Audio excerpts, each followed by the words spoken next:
सभी भक्तों को श्री शिवाय नमस्तुभ्यम हर हर महादेव। ओम नमः शिवाय। तो 20 मई वैशाख सोम प्रदोष प्रदोष का दिन और सोमवार का दिन। इस वीडियो में हम आपको सोमवार के उपाय बताने वाले हैं। केवल और केवल सोमवार के वो उपाय हैं। वैशाख प्रदोष का विशेष दिन है।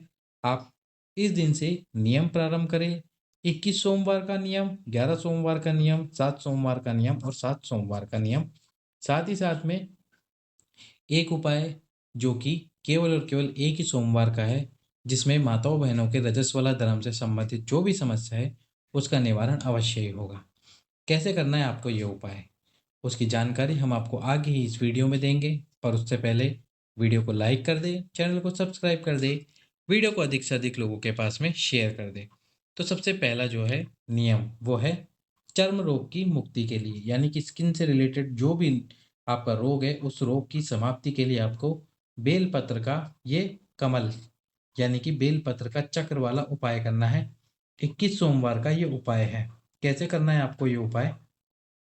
सबसे पहले आपको 5 बेलपत्र ले लेने हैं।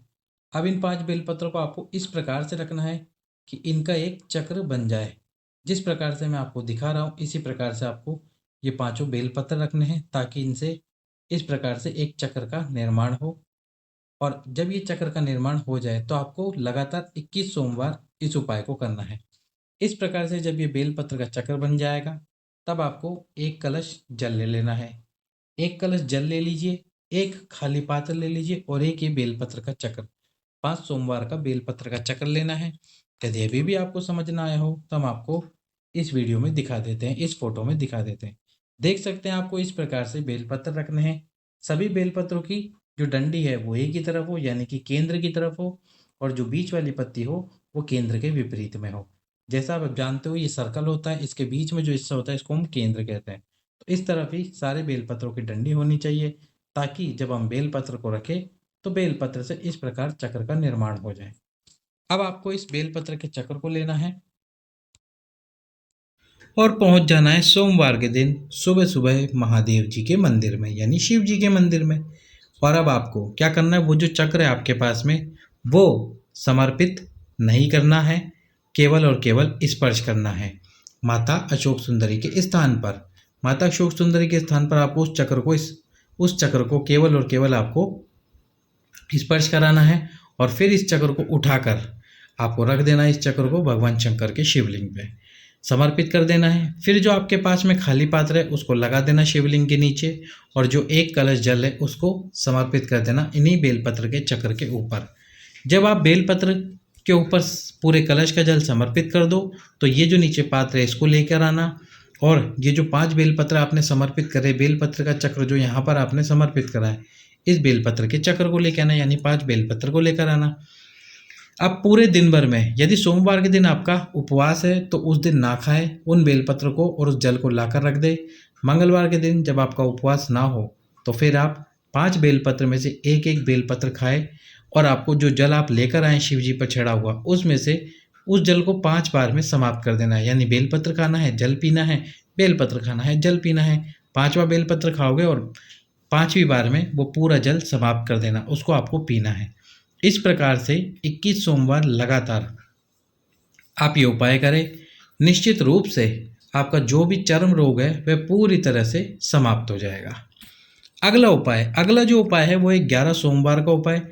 11 सोमवार का दूसरी संतान के लिए रुद्र प्राप्ति वाला उपाय, जो कि हमने आपको कई बार बताया है। ये 11 सोमवार का नियम है और 11 रुद्रों का नियम है। कपाली रुद्र से प्रारंभ होता है। बेलपत्री के वृक्ष के नीचे एक छोटा सा कुंड बनाना है। उस कुंड के अंदर आपको जल डालना है। जल डाल दोगे तो जल जब तक हिलता रहता है तो आपने भी देखा होगा उसमें गंदगी रहती है। जब जल शांत हो जाता है, स्थिर हो जाता है, तो उसकी जितनी भी मिट्टी होगी वो नीचे बैठ जाएगी। स्वच्छ जल जो आप डालोगे वो स्वच्छ जल ऊपर आ जाएगा। ऊपर की जो लेयर रहेगी वो स्वच्छ जल की रहेगी। तो उसमें से आपको थोड़ा सा जल पीना है, आचमन करना है 3 बार।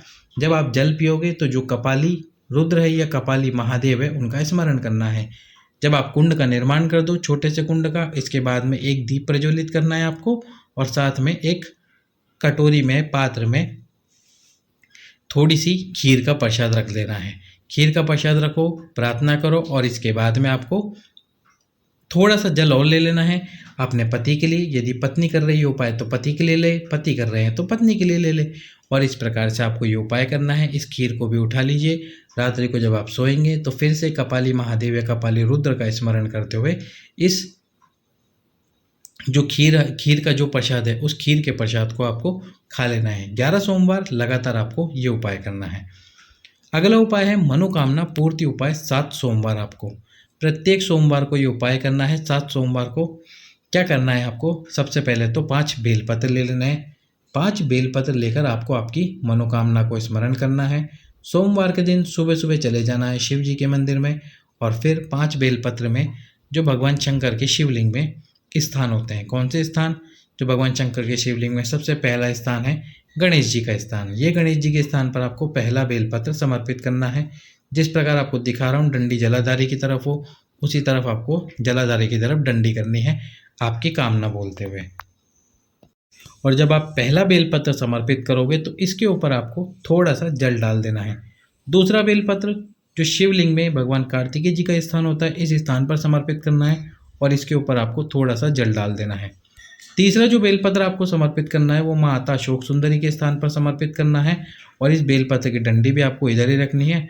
और तीसरा बेलपत्र समर्पित करने के बाद में समर्पित करोगे, अपनी कामना बोलोगे और उसके बाद में आपको कामना बोल के जल समर्पित कर देना है। अब चौथा जो बेलपत्र है इसी को समर्पित करने का सबसे विशेष नियम है और वो स्थान है माँ आद्यशक्ति माँ जगत जननी का हस्तकमल।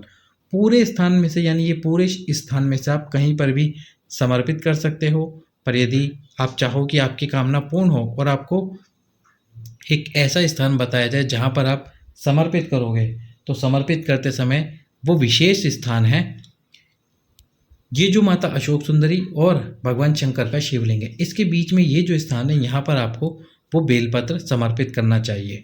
इस प्रकार से बेलपत्र को आप समर्पित करो। जो बेलपत्र की बीच वाली डंडी है वो शिव जी की तरफ हो, दोनों डंडियों के बीच, दोनों पत्तियों के बीच में शिवलिंग आए। और ये जो बेलपत्र आपको समर्पित करना है ये कहाँ से करना है? ये आपको करना है दक्षिण दिशा से, उत्तर की तरफ मुख दक्षिण दिशा से। यदि 3 बेलपत्र आपने यहाँ से समर्पित कर दिए तो चौथे बेलपत्र के आपको उठ के जाना पड़ेगा दक्षिण दिशा में और फिर यहाँ से समर्पित करना है माता अशोक सुंदरी के स्थान पर। यदि तीनों बेलपत्र आपने इसी दिशा से समर्पित करे तो कहीं उठ के जाने की जरूरत नहीं, यहीं से आपको चौथा बेलपत्र समर्पित करना है। और 5वां और अंतिम बेलपत्र जो समर्पित करोगे शिवलिंग के ऊपर आपकी मनोकामना बोलते हुए, चौथा जो बेलपत्र समर्पित करोगे इसके ऊपर भी आपको थोड़ा सा जल समर्पित करना है। और 5वें और अंतिम बेलपत्र पर जल समर्पित करो। पहले बेलपत्र समर्पित करो जिसकी डंडी आपके विपरीत हो, आपकी कामना बोलते हुए जल समर्पित कर दो। पूरा का पूरा जल आपको समर्पित कर देना है। जो भी कलश के अंदर जल हो वो पूरा समर्पित कर दो आपकी कामना बोलते हुए। 7 सोमवार लगातार ये उपाय करो। आपकी जो भी कामना होगी मेरा भोले बाबा उसको अवश्य ही पूर्ण कर देगा। अब एक सोमवार का उपाय जो कि पीरियड या पीसीओडी से संबंधित कोई भी समस्या हो आपके जीवन में उसको समाप्त करने के लिए क्या करना है? आपको 7 दुर्वा ले लेनी है। 7 दुर्वा लेकर माता पीवरी के नाम से, कौन सी माता? माता पीवरी के नाम से आपको वो 7 दुर्वा माता अशोक सुंदरी के स्थान पर समर्पित कर देनी है। इस प्रकार से सारी दुर्वाएं आपको यहाँ माता अशोक सुंदरी के स्थान पर समर्पित करनी है। दुर्वा में आपने देखा होगा कि जो हिस्सा जमीन के अंदर होता है वो हिस्सा इस तरफ होना चाहिए जहाँ से जल बहकर नीचे गिरता है। जो ऊपर पत्ती वाला हिस्सा है वो शिवलिंग की तरफ हो। माता पीवरी के नाम से समर्पित करो। रजस्वला धर्म से संबंधित कोई भी समस्या क्यों ना हो उस समस्या को समाप्त करने के लिए फिर इन दुर्वाओं को उठाकर ले आओ। मंगलवार के दिन से प्रतिदिन एक एक दुर्वा सुबह खाली पेट बिना कुछ खाए बिना कुछ पिए खाना प्रारंभ करो। मात्र 7 दिन लगेंगे। आपके शरीर में रजस्वला धर्म से संबंधित जो भी समस्या होगी वह पूरी तरह से समाप्त हो जाएगी। तो कीजिए रजस्वला धर्म की समस्या को समाप्त करने के लिए ये उपाय। अब जो उपाय बताने वाले हैं हम आपको वो गुरुजी ने अपनी पिछली कथाओं में 2023 की कथा में बताया था, जो तुमरुकेश्वर महादेव वाला 5-5-5 वाला उपाय था। ये पूरा उपाय हमने आपको करके भी दिखा दिया है। हमारे चैनल पर प्लेलिस्ट में आपको ये उपाय मिल जाएगा तुमरुकेश्वर महादेव वाला। बाकी हम आपको उपाय यहाँ पर छोटी सी वीडियो में जल्दी से जल्दी समझा देते हैं। इस उपाय में आपको व्रत नहीं करना। संतान प्राप्ति की कामना वाली माताएं 5-5-5 वस्तुएं अपनी थाली में रख ले। 5 बेलपत्र, 5 दुर्वा और 5 पुष्प और साथ में 5 कलश जल। केवल मैं एक बेलपत्र, एक दुर्वा, एक कलश जल और एक पुष्प के लिए समझा रहा हूँ। बाकी जितने भी बचे हुए बेलपत्र, पुष्प, दुर्वा है वो आपको वैसे ही समर्पित कर देने हैं। यदि मैं पांचों का समझाने बैठूंगा तो वीडियो बहुत लंबा हो जाएगा और आप फिर बोर होगे, इसलिए केवल और केवल मैं एक दुर्वा, एक बेलपत्र का उपाय आपको समझा देता हूँ, बाकी उपाय वैसे ही होगा। कभी भी आप कर सकते हैं, सुबह या शाम, सोमवार के दिन शिव मंदिर में जाकर। सबसे पहले आपको एक बेलपत्र समर्पित करना है शिवलिंग पे, तुमरुकेश्वर महादेव के नाम से, संतान प्राप्ति की कामना करते हुए। फिर उसके बाद में आपको एक दुर्वा समर्पित करनी है, यही तुमरुकेश्वर महादेव के नाम से। फिर आपको एक पुष्प समर्पित करना है तुमरुकेश्वर महादेव के नाम से। अब आपके पास में यदि 5 कलश है जल के तो अच्छी बात है, नहीं है तो एक ही कलश से आप 5 बार जल समर्पित कर सकते हो। 5 बार जल समर्पित करना है। सबसे पहला जो कलश है, उस जो आपके पास भरा हुआ है, उस कलश से बिल्कुल धीरे धीरे जल समर्पित करना है तुमरुकेश्वर महादेव के नाम से। जब आप जल समर्पित कर दो, इसके बाद में आपको थोड़ी देर रुकना है। 1 बार, 3 बार, 5 बार, 7 बार या 9 बार, जितनी बार आपका मन हो मंत्र बोलना है। श्री शिवाय नमस्तुभ्यम या महामृत्युंजय मंत्र या फिर नमः शिवाय ओम, या जो आपको मंत्र याद हो वो बोल देना है। और उसके बाद में आपको बोलने के बाद में फिर दूसरा बेलपत्र उठाना है, उसी प्रकार से तुमरुकेश्वर महादेव के नाम से समर्पित करना है। दूसरी दुर्वा, दूसरा पुष्प और दूसरे कलश का जल, इसी क्रम में। फिर जब आपने जितनी बार, जैसे 3 बार मंत्र बोला था, फिर आपको 3 बार मंत्र बोलना है। फिर आपको तीसरा बेलपत्र, तीसरी दुर्वा और तीसरा पुष्प उठाना है, वो समर्पित करना है एक एक करके तुमरुकेश्वर महादेव के नाम से, और कलश में तीसरी बार जल भर के समर्पित करना है। इस प्रकार से आपको ये 7 सोमवार का उपाय करना है, जिसमें आपको 5-5 वस्तुओं की आवश्यकता पड़ेगी। हर सोमवार को एक जैसे फूल मिले तो अच्छी बात है, नहीं मिले तो आपको 5 पुष्प ले लेने हैं। 5 सफ़ेद पुष्प हो, अच्छी बात है। 5 कनेर के पुष्प हो, अच्छी बात है। 5 गुलाब के पुष्प, जो भी आपको पुष्प मिल जाए वो अच्छी बात है। तो इस प्रकार से संतान प्राप्ति के लिए उपाय करें। बीच में यदि रजस वाला धर्म आ जाता है, आप मंदिर नहीं जा सकते, तो जितने सोमवार पीछे करके आए हैं, उसके बाद में जब भी मंदिर जाएंगे तो नेक्स्ट उसी से मानेंगे। जैसे आपने 3 सोमवार कर लिया ये वाला उपाय, और यदि आप अगले सोमवार को करने जाएंगे और यदि अगला सोमवार आप रजस वाला है नहीं कर सकते, तो जब रजस वाला से ठीक हो जाएंगे, उसके बाद जब उपाय करने जाएंगे तो वो चौथा सोमवार कहलाएगा। इस प्रकार से 7 सोमवार उपाय करें, बाबा आपकी मनोकामना और गोद अवश्य ही भर देगा। सभी भक्तों को श्री शिवाय नमस्तुभ्यम। हर